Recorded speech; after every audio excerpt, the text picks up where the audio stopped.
Welcome to another edition of Interruptions. I'm your host, Otis Smith. Today I have two great former Duke Blue Devil players. I have my man Ricky Price coming back on the show for the second time, and I have another great Duke player and Daniel Ewing. I watched these guys play at my favorite college basketball team. Everybody that knows me know I'm a Duke fan. Guys, welcome to the show. It's good to be here, man. Thanks for having us on, Big O. And so since you guys did not play together, I'm gonna change the background to fit you two guys being on here together. Old school. Old school. Well, I had to catch you both, Aaron. You might have you frozen up, Daniel? It look like you're not moving. Yeah, I think we might have lost. Yeah, we might have lost Yeah. Daniel. He probably gonna go out, come back in. Okay. Yeah, there you go. Your mute's on. All right. Yeah, I had to get y'all in the air. I had to get pictures of y'all in the air, man. No, it's all good. Ricky was the high flyer though. I wasn't a high flyer. Oh yeah. Ricky and Bricky, they were, and what was the guy before both of them? Phil Henderson. I still remember Phil dunking on Alonzo Mourning at Georgetown. Yeah. So my first question for you guys is, what made you guys choose Duke? Like, what was it about Coach K, or what did Coach K say, to where you guys felt like Duke was the place for you guys?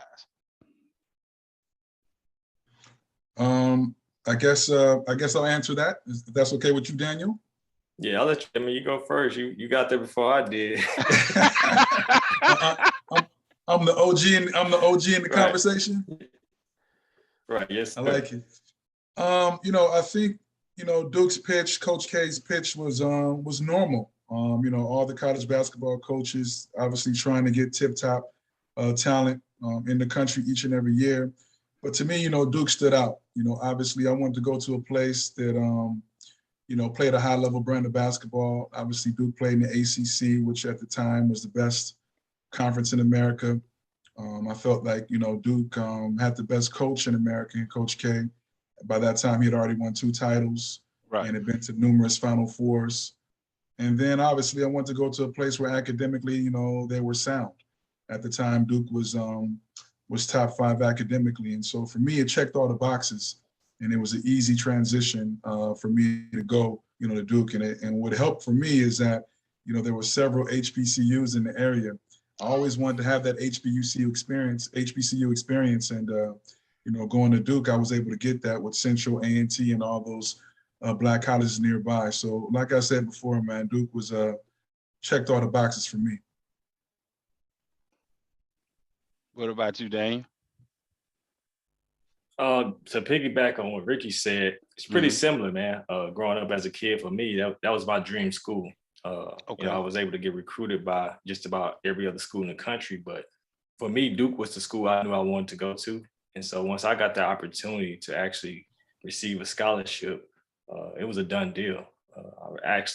Me and my friends joke about this all the time. They didn't, Coach K and Wojo and those guys, they didn't do much, man. I just, like I said, I knew if I had a chance to get to that school, Right. and then that they wanted me, that was the move I was going to make. And like Ricky was saying, you already knew they checked all the boxes. Coach K, they had just come off a national championship the year I got there also.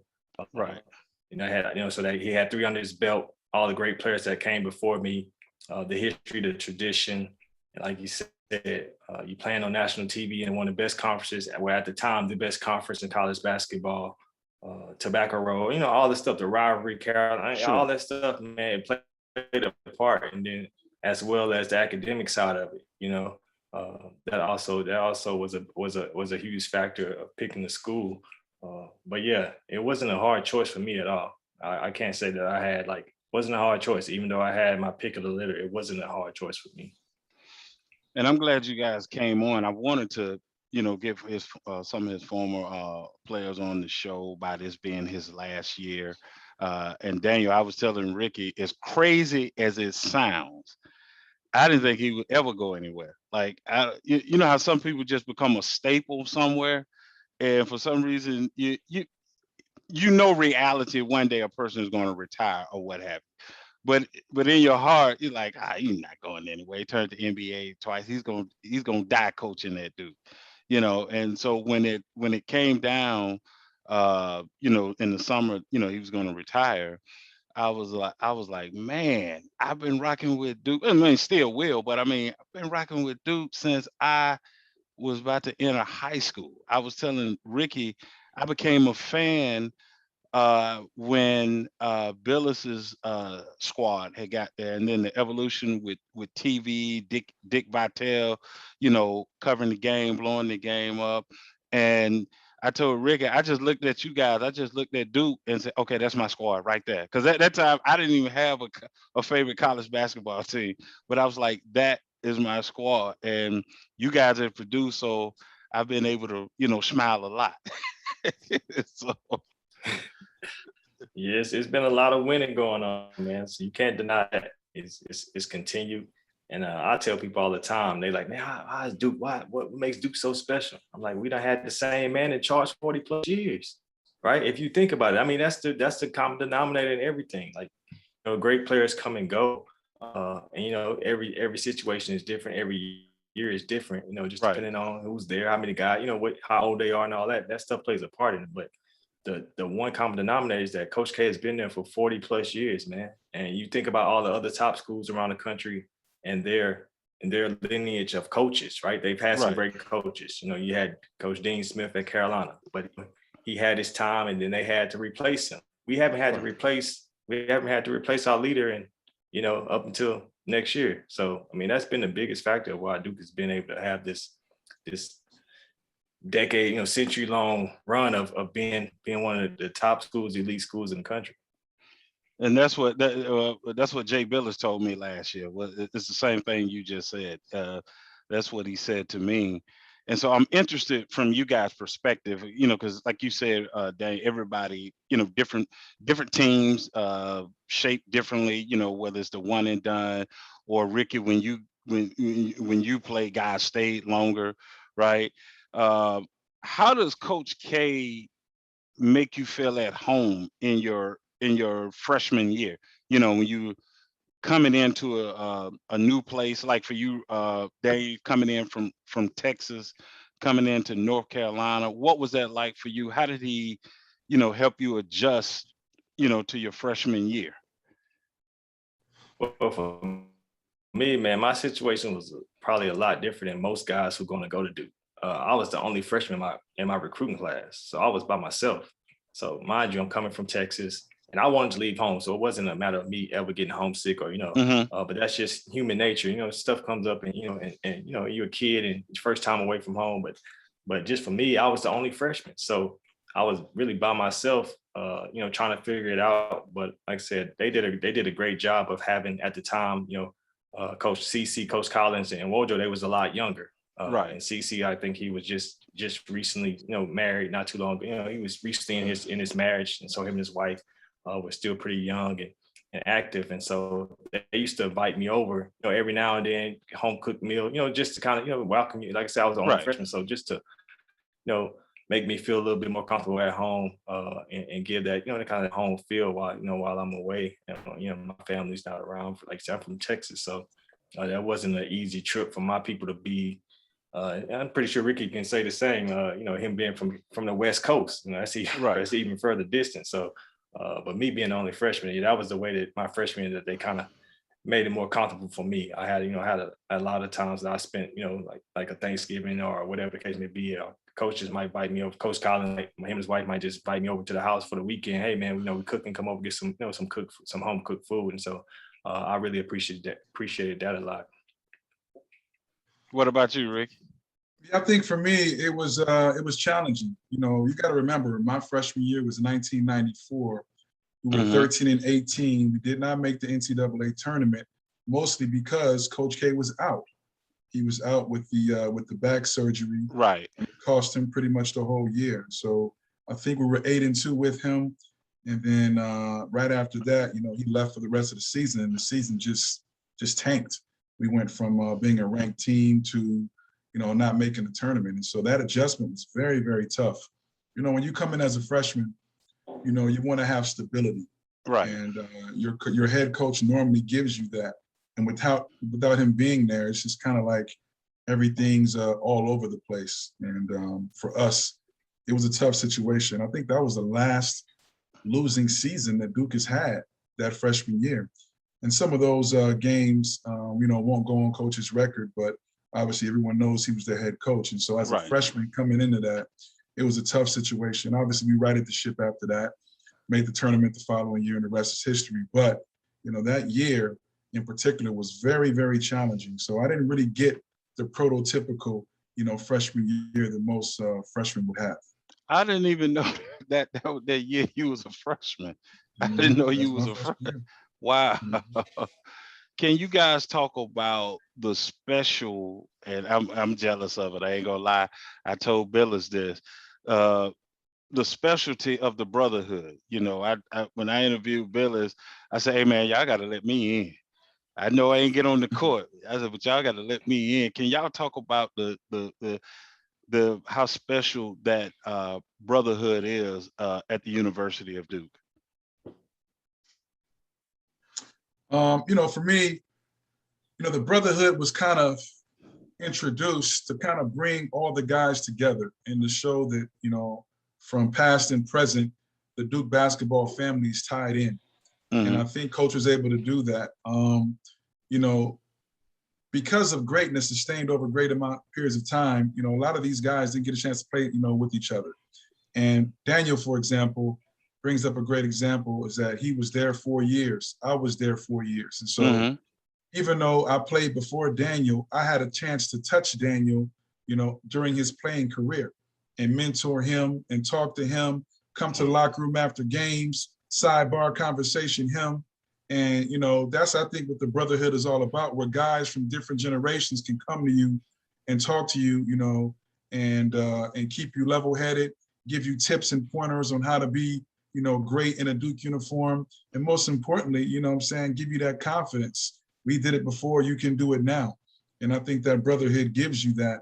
And when you got guys like a Zion Williamson, to a Danny Ferry, to a Shane Battier, to a Daniel Ewing, to a Ricky Price, to Mm-hmm. now a Pablo Banchero and a Wendell Moore, and all those generations can come together, even though they never played together. I think that's pretty cool. Yeah, I would say it's along the lines of what Ricky was saying. It's like a bridging gap, like kind of what Ricky was saying. It's like a bridging gap. It's like a bridge that connects all the different Right. teams and different generations, right?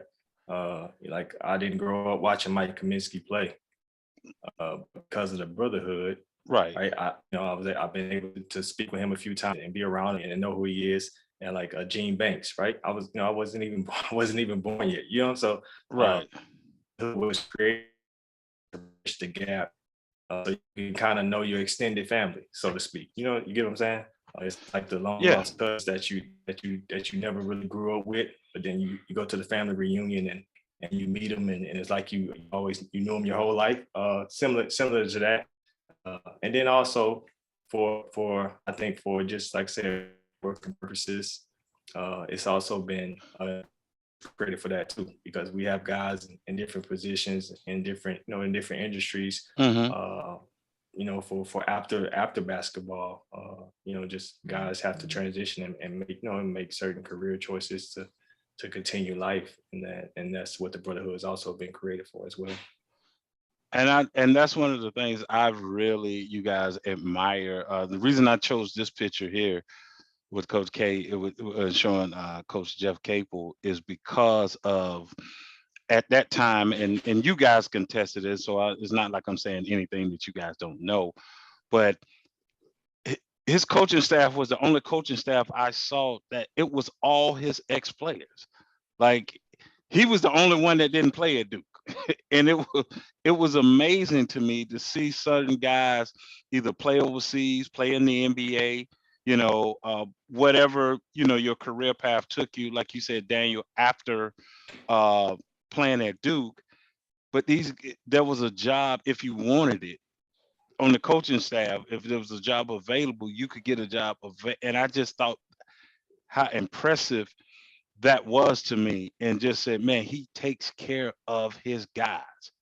And I had not seen a brotherhood, not so much of the coaching staff, but I just hadn't seen a brotherhood like that since something like the University of Miami, football team, the U, when they were, running things. And that was just real impressive to me, because Ricky and Dave, a lot of people talk the talk, like, hey, you part of the family, you my guy, this, that, and the other.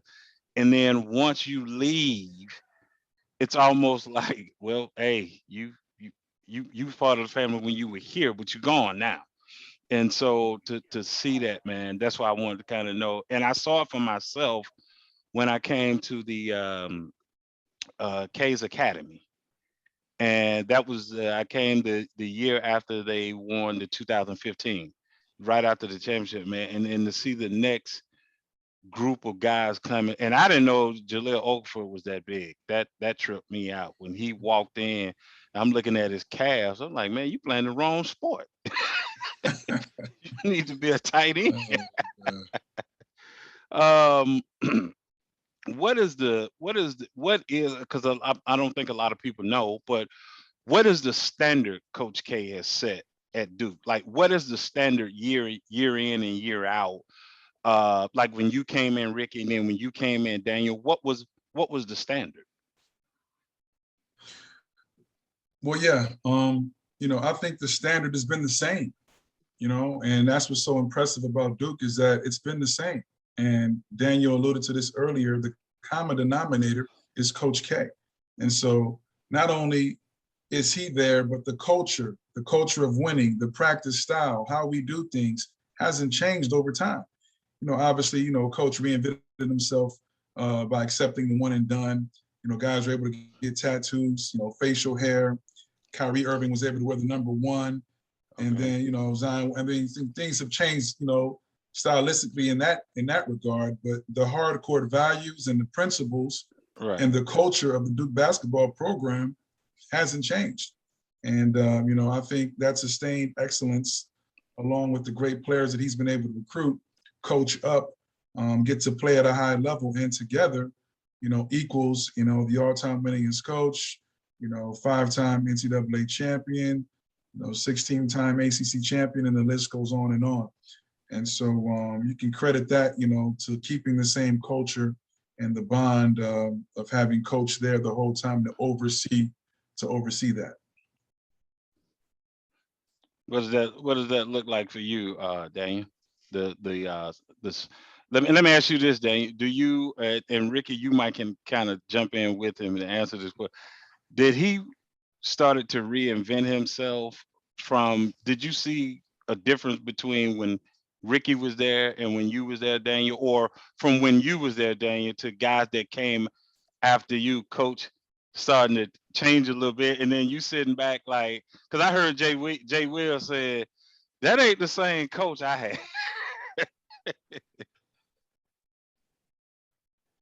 Can't hear you.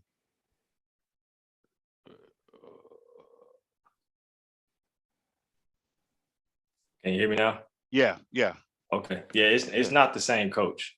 It's not, and it's for the better. Like I said, he's Right.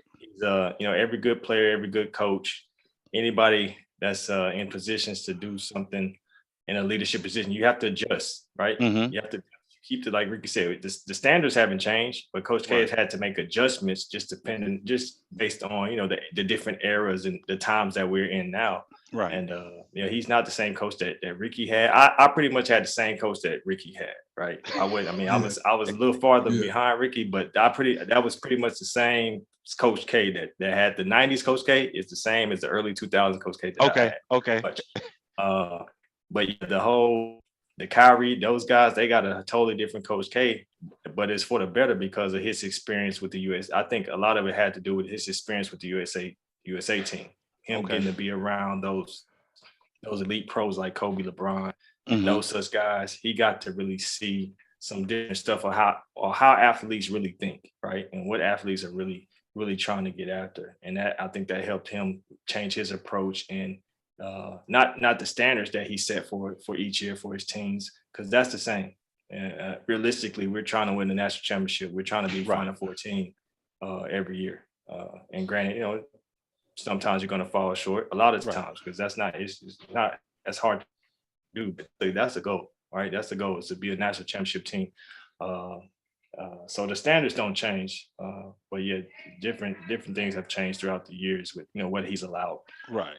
And I didn't understand it while I was there, but I understand it a lot better now, because you got to remember what Coach K's background is. He's a military guy, right? So for a long time, it was you didn't understand. It's like, man, why can't I have? And I never guy with like grow facial hair anyway, but like the stuff like the facial hair and having to have a clean cut, you know what I'm saying, and not having a certain type of hairstyle and the different stuff that he's had in place as rules. As a kid, you didn't understand it, right? But if you understood his background, then you would know, okay, well, if coming from the military, then this boom, boom, boom, boom, boom, this is how, you know what I'm saying? So that's the same way he ran his program for a long time. And then, as the years went on, he made the adjustment based on what was going on, just socially and everything else that was going on with, with the one and dones and all that stuff. So, so you have to take your hat off to him for being able to, to adapt. Sure. And it's funny you say that, because I have a friend of mine. He's a North Carolina fan, and what was funny was when Jai and Tyus and all those guys, the 2015 team came. He said, "Hold on, they look different than the previous Duke players." And what he was talking about was, like you said, the haircut. Right, they all had the hair, right. Yeah, they all was able to do their hair out. Yeah, that wasn't working back in. That wasn't working in '94. It wasn't happening in '94. It wasn't happening in 2001. That wasn't happening, bro. Like you had to, like I said, Coach K was a strict military, has a strict military background, and so like that wasn't happening back in the day. And Daniel knows this. Daniel knows this. I mean, back in the day, he would get on us about facial hair. Like we had to be clean shaven. You could have a mustache and maybe a little bit here. You couldn't have no goatee. No beards. Yeah, you couldn't have no goatee or no beard. Yeah, they was looking at you sideways for that. Like, yo, I need you to shave that up. And you got to be clean cut. And that was more of a military style. Sure, that's what he's talking about. And then you see Okafor and Quinn Cook and those with the blowout. Justice Winslow with the blowout. Nate James with the tattoos. I mean, Will Avery with the tattoos. And then, Brandon Ingram. He's tatted all the way. Oh, he tatted all the way. And so I'm looking at that like, how did that happen? But that's a sign of the times. I mean, these kids are different now. And Brandon Ingram's a great kid. We can't not have Brandon Ingram because he's got tattoos on his arms. Right. We still got to take that kid and work with him and help us, winning that. And with Brandon Ingram, we get to the Sweet 16. And so we gotta. I think Coach did a great job of reinventing himself on stuff like that. As an older coach, he's one of the older guys in the business. I mean, most of those coaches are stuck in their ways. He's evolved over time. And so I think that's great. And that's one of the reasons why he's been able to connect with these younger kids. And so, that Daniel brings up a great point in that regard. How did Coach, for you guys, how did Coach push the right button if you were, like, say, Daniel, if you was having a bad game, or Ricky, you was having a bad game, or if the team itself was not playing up to par? It wasn't that the other team was better than you and really you guys were just being yourselves. What would he do to push that button to get you out of a funk or get the team out of a funk? Man, it all depends on how bad the game was and what he really felt about your performance. It depends. It varies just based on situations, right? You got some times where, things that went to the extreme as far as like, just a straight conditioning practice, stuff like that. You have some times where it's more, hey, bring you in, kind of wrap your arm around you and, kind of pick you up and, kind of give you the words of encouragement. Like, hey, so it varies. And like I said, that's just a sign of a good leader. You got to pick and choose your spots. It can't just be hammering over the head all the time. And sometimes that's needed. And then sometimes it's just, just a way that, just to get your attention. And then you also, but like I said, you also got to have those moments where, there's words of encouragement and kind of, kind of letting you know that, hey man, I got your back. We believe in you. Let's get it done. You need those moments as well. Yeah, I think the biggest thing, and I tell people this all the time about Mm-hmm. Coach. I mean, I don't think he's a superstar status X and O coach. I think he's comparable to most guys Mm-hmm. across the nation. Where I think Coach wins out is that his motivational tactics, are above and beyond. And when he starts to motivate you in those type of ways, you just get guys who want to run through a wall for him and play at an even higher level than they're already playing at. In terms of in-game stuff, I've seen him do this about everything, substitution pattern where he may go 5 and 5, where, Mm-hmm. a lineup may not be working or maybe getting beat in a 5-minute segment, and he may take the whole 5 out and put a brand new 5 in. I've seen him change the starting lineup at halftime where this particular guy's not coming in. We subbing you for this guy, so I've seen him, take his jacket off and throw it, and try to get the crowd riled up. I mean, Right. all these things are just tactics to try to get you motivated. I've even seen him get a technical foul just to, spur and get everybody going. So he's a master motivator and he's a master manipulator, which is what you have to be a big-time college or professional coach. You got to make guys think, Mm-hmm. leave a certain thing so they can play together and play at a high level. And I don't think anybody's done that better than he has, especially in college basketball. It's funny you say that because when you said about subbing 5, and if you were, it made me think about when Jay Will came back. That team that came back, except of course Battier, because Battier was a senior the year they won it, and I think it was a situation where I guess they were full of themselves or something, and they were losing, and he took out that whole starting 5 and made them sit like for a We was playing long. Kentucky. Was it Kentucky? It was my freshman year. That was your first, yeah. Made We them sit for a long. Yeah, we was playing Kentucky in the Meadowlands at the time. So big time game, 2 big time schools playing playing in New Jersey. One of those kind of neutral site big time games. And yeah, they're starting, those starting 5, man, they didn't have it going early, and he was, he got fed up, and he basically put, like I said, I'm the only recruit, so it was me, maybe one other scholarship player, and couple, like, yeah, so he put us all 5 in, and we fought and got some momentum going and got it kind of close, and then they came back, and like I said, they was inspired by that and ready to go after that, and they came back, and Jay Will took over after that. Yeah, that's that. Like you said, that the master, motivator. What has hold on before I ask this, because I only have 2 more questions. Before I ask this question, I want to know from you guys, Ricky. I don't know if I asked you this last time we interviewed, but I want to find out from you two. So, why is at Duke? Why are people looking for the next villain? And why does that villain have to be white? like, now Christian Laettner earned his stripes. Don't get me wrong. But look, I'm a Duke guy, so I was rocking with it. Didn't bother me. He on our squad. But it seems like after Christian, they're always looking for the next villain, and they're looking for it in a white guy. That is so unique to me.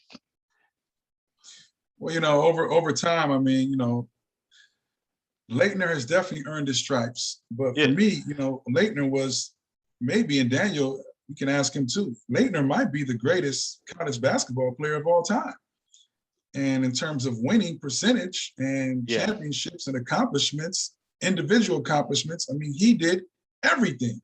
And he did everything twice.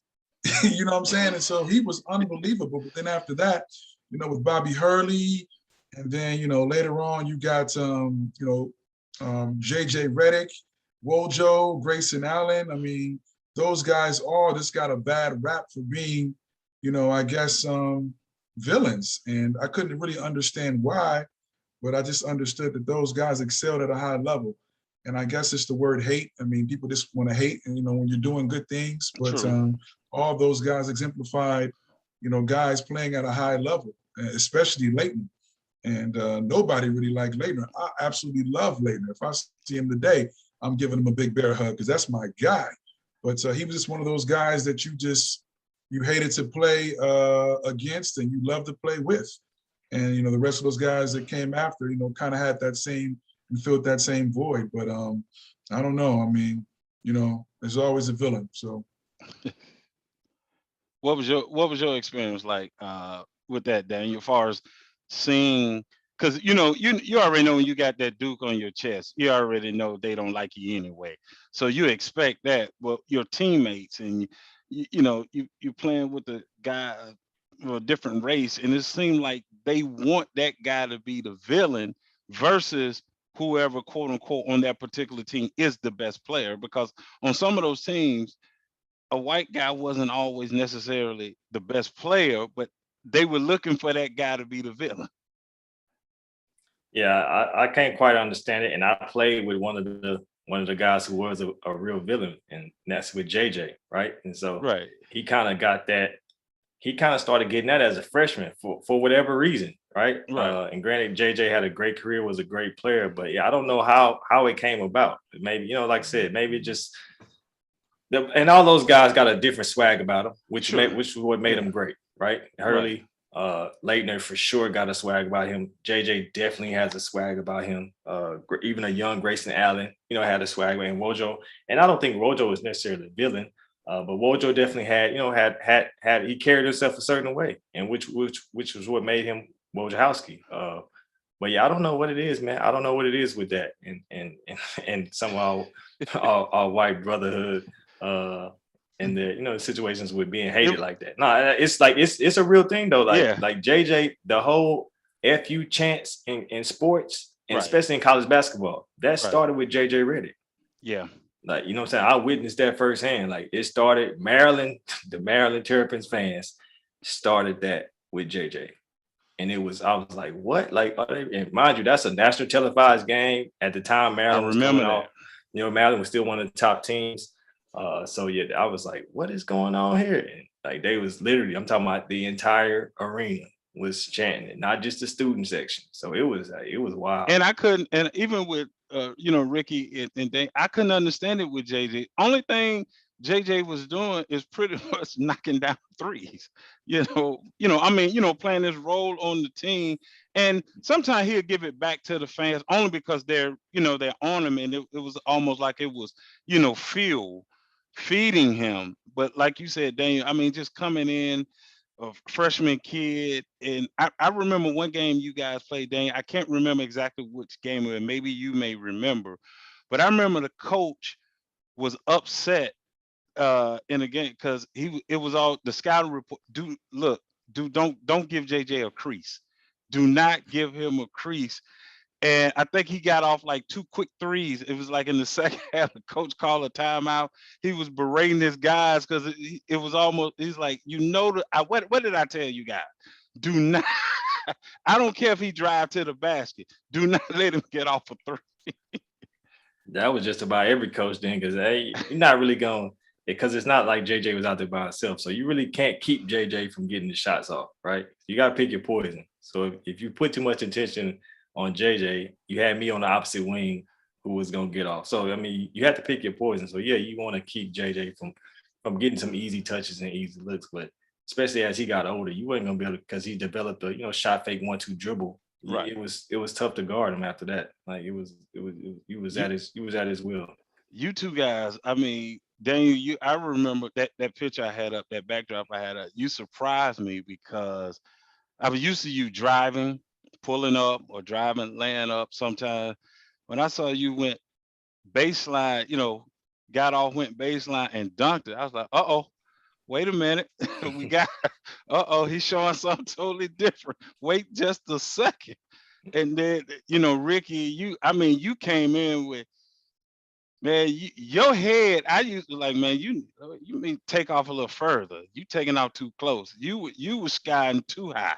You was sky, and that seems like also that's also that a thing that people don't talk about with Duke is a tradition of also having a skywalker, a guy that can get above the rim, from, like I said, from Phil Henderson to Robert Bricky to Ricky Price. what's my guy name? I can't even Gerald, you Gerald know, Anderson, right? yeah, Zion. Like there's a history of guys skywalking, like Grayson, that game against Michigan State in the Final Four when he missed the three and go back and then just put it up. I say that's. I was sitting at home like that's a Duke thing. Y'all wouldn't understand. That's Duke always has somebody that can get above the rim. My final question for you guys is, what did you guys take away from Coach K that you still use in your everyday life? That you since you guys have moved on, far as from playing at the university. I think for me, there's not a second, and I do individual and small group training now, camps, clinics, I'm still in basketball, obviously coaching and training myself. And so, I find myself when I'm on the court, remembering what I was taught, to him and teaching the new generation. There's a couple of things that just never leave you. I think the biggest thing, for me is the competitive spirit, that he demanded, each of the guys play, especially in practicing in games. He wanted us to be able to win every competition in practice. Loose ball drill, deny drill, 5-on-5 competition, scrimmages. He wanted us to always be in the mindset of competing for everything. And, that's something that I'll never forget. And that's something that I teach, the kids that I train today, to do. Being respecting your opponent. I know, Daniel, you heard him say that, tons of times where, we always played those big time games against Kentucky, Michigan State, and Carolina, UCLA. Of course, everyone knows those teams, but can you come with the same energy and the same resolve when you're playing against the Citadel tonight, or Right. Army, or, Furman, or somebody like that? So always respect your opponent. And, because if you don't, they could creep up on you and beat you. And so those are just a couple of things, that I felt and thought about, as I think about some of the things that he taught me. And then obviously, you know, um, how we treat each other, and being a good teammate and all those things, and all those Jedi mind tricks that he taught us. I mean, it's always something. And if you don't take away something as a former Duke basketball player, you just been kidding yourself for the last 4 years. Great. Yeah, for me, like I said, Ricky said a lot, but for me, one of the biggest things that I always tell people about what I took away from my 4 years at Duke is Mm. uh, the phrase "be a part of something that's bigger than yourself." Right? Coach K always preach every year. He's preaching that to his teams. Uh, and me coming from the high school situation that I came from, which had a lot of success, and I played with a lot of good players in high school, Hmm.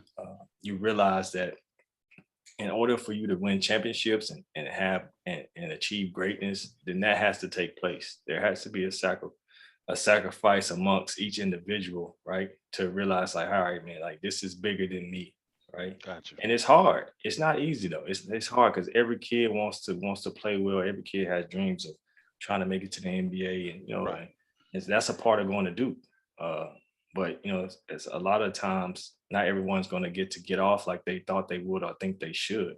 And Right. so, can you still play your role? What I'm saying? Can you still be a star in your role while putting the team first? And what I'm saying, being trying to be a part of something that's bigger than yourself, right? And so that's one of the biggest things that that sticks with me about Coach K, along with just about everything that Ricky said, man. Like there's no way you can play for a coach like that, even for 1 year. I mean, that's tough because that's it's not enough time for you to really Sure. soak in everything that that a coach like that has to give. But if you're there 3 or 4 years, man, you're definitely going to get a lot of nuggets and wisdom from a coach like that. And then also, like you said, from the former coaches, your assistant coaches as well, because they've been there, they played there, they've been through it Right. as well. So it's just a ton of great information and a ton of wisdom that you're gonna pick up when you put on that blue uniform. And I'm gonna bring it up. But I spoke. I was talking to Ricky about it earlier today to make sure I had the times right, Daniel. And when I interviewed Shammond Williams, he gave me a great story about Coach K and Johnny Dawkins that just made me have new found respect for Coach K. And he said he went into the barber shop and there was Johnny Dawkins, and Johnny told him, said, "Listen, man, anything you ever need, just reach out to me or whatever." And he started getting trained by um, Johnny Dawkins. So here we are. We got a Duke coach, former Duke player, Duke coach, training a North Carolina player, right? And Coach K knows. So it wasn't like somebody, trying to hide it or, anything like that. And the biggest compliment Shammond Williams said to me, he said, man, that impressed me. He said, because Coach K could have been like, why, that's North Carolina, we're Duke, why you, and he said, Coach K was cool with it. And he said, man, they just about developing people and players. They're not, and I tell people this all the time. I said, yes, when they step in those on the court, that rivalry, Duke, North Carolina, they're trying to step on each other, no doubt about it. But they leave it on the court. I say it's the fans that take this thing to something else. So once I found that out, I was like, well, ain't no need for me to be on it like that, because it doesn't make sense. I mean, yeah, you root for your team, but you guys know what I'm saying, how people try to have a hatred of North Carolina, Duke. And when you guys are not on it like that, then why am I on it? That doesn't make sense to me. So I make me have newfound respect for Coach K more than I already had. Yeah, no, I mean, I think a lot of the people forget that when we're coming up as high school recruits, a lot of us already know each other, right? Some of us even played together in high school or AAU situation, and then you develop relationships with some of these guys who go off to go to Carolina, and then a lot of us get recruited by Carolina as well, right? Hmm. So everybody can't go to Carolina, everybody can't go to Duke. So I Right. mean, you picking, you know what I'm saying, you picking two good schools, two great schools to attend. But yeah, it's definitely an on the court thing for us. Like I said, at the end of the day, we have relationships with these guys before we get to Duke. So off the court, you see these guys, it's nothing but love and respect. But like I said, on the court, I don't know you, I don't care about you on the court. But off the Right. court, it's nothing but love and respect, and that's how we leave it. And that's exactly how we leave. Like I actually had a chance to play with two Carolina guys post my college career, and Hmm. I knew one of them already. But it was weird. I'm like, I mean, I am a professional. These guys, and I got two Carolina guys as my teammates overseas. But like I said, I got a little love for those guys. When we're not playing against each other. Well, I appreciate you guys coming on the show, man. I thank you guys for all the joy that you've personally brought to me. Just watching you guys play and being able to both of you guys, call you at different times about different things or whatever. So like I said, it's been a joy because one, you guys don't have to do that. I know you guys have to, heavily guard yourself because you never know what people want. They come at you for all these different things. But I appreciate you guys coming on the show, blessing us with your presence and just continue to do what you guys doing, but please be safe out there regarding COVID with each of you guys jobs and what you guys are doing. So just please stay safe out there, man, and I appreciate you guys being on the show. Absolutely. Thank you, man. We appreciate it. Anytime, Otis. Anytime. You know how we do it. All right. Appreciate the invite, Otis. Glad we can finally connect, man.